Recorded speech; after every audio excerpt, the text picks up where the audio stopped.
বাজারে এখন ধনেপাতা প্রচুর পাওয়া যায় আর দামেও সস্তা। আর এই ধনেপাতা নিয়ে এসে খুব সহজে বানিয়ে নেওয়া যেতে পারে এরকম ধনেপাতার চপ। আর এই ধনেপাতার চপটা বানানোর জন্য আমি এখানে কিছুটা ধনেপাতা নিয়েছি। ধনেপাতাগুলোকে আগে বোটা সমেত ভালো করে পরিষ্কার করে ধুয়ে নিয়ে ধনেপাতাগুলোকে কুচিয়ে নিয়েছি। ধনেপাতাগুলোকে এরকম ছোটো ছোটো করে কুচিয়ে নিয়েছি। আর এখানে নিয়েছি 2টো পেঁয়াজ কুচানো আর 4টে কাঁচা লঙ্কা কুচানো। এখন একটা বড় জায়গার মধ্যে আমি প্রথমে ধনেপাতা কুচিগুলো দিয়ে দিচ্ছি।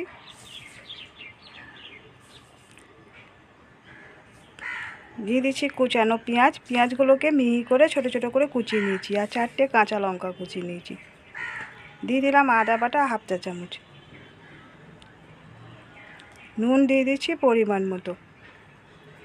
ধনের গুঁড়ো দিয়ে দিলাম 1/4 টিস্পুন।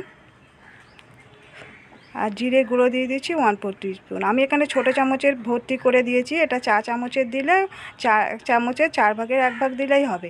এবার দিয়ে দিতে হবে বেসন। এবার ধনেপাতা কতটা বড়া তৈরি করা হবে সেরকম বুঝে ধনেপাতাগুলো নিতে হবে। আর দিয়ে দিচ্ছি চালের গুঁড়ো। শুকনো চালের গুঁড়ো দিয়ে দিলাম চা চামচে 2 চামচ।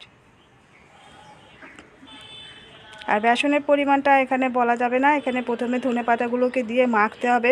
দেখতে হবে যে ধনেপাতাগুলো মানে যেরকম আঠালো হচ্ছে কিনা, তারপরে সেরকম বুঝে বেসনগুলো অ্যাড করতে হবে।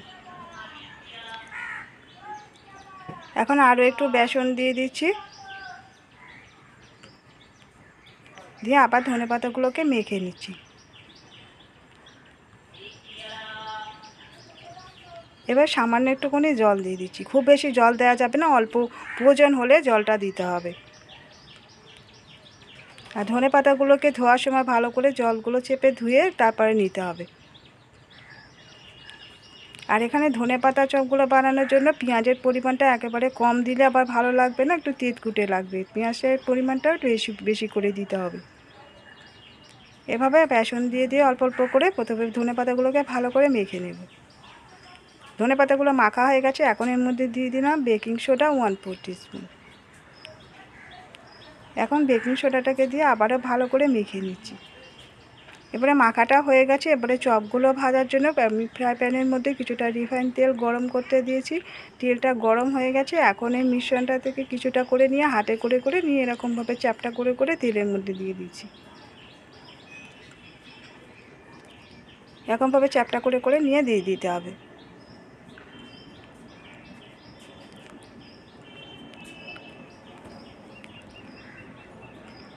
বন্ধুরা, আজকে ভিডিওটা ভালো লেগে থাকলে একটা লাইক দিয়ে দেওয়ার রিকোয়েস্ট রইল। নতুন বন্ধুদের কাছে রিকোয়েস্ট করছি প্লিজ আমাদের চ্যানেলটিকে সাবস্ক্রাইব করে দেওয়ার জন্য। পাশে থাকা বেল বাটনটিকে অন করে রাখবেন। যখনই নতুন ভিডিও আপলোড করব নোটিফিকেশানে আপনাদের কাছে পৌঁছে যাবে।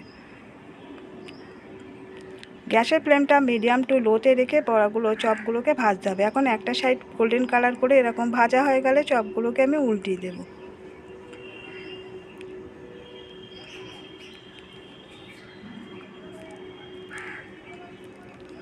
দুটো সাইড গোল্ডেন কালার করে ভাজা করে নিতে হবে।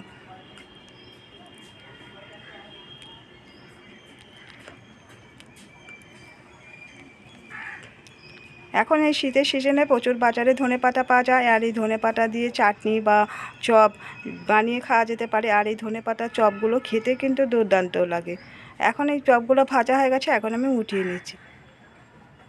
এরকম গোল্ডেন কালার করে করে চপগুলোকে ভেজে নিতে হবে।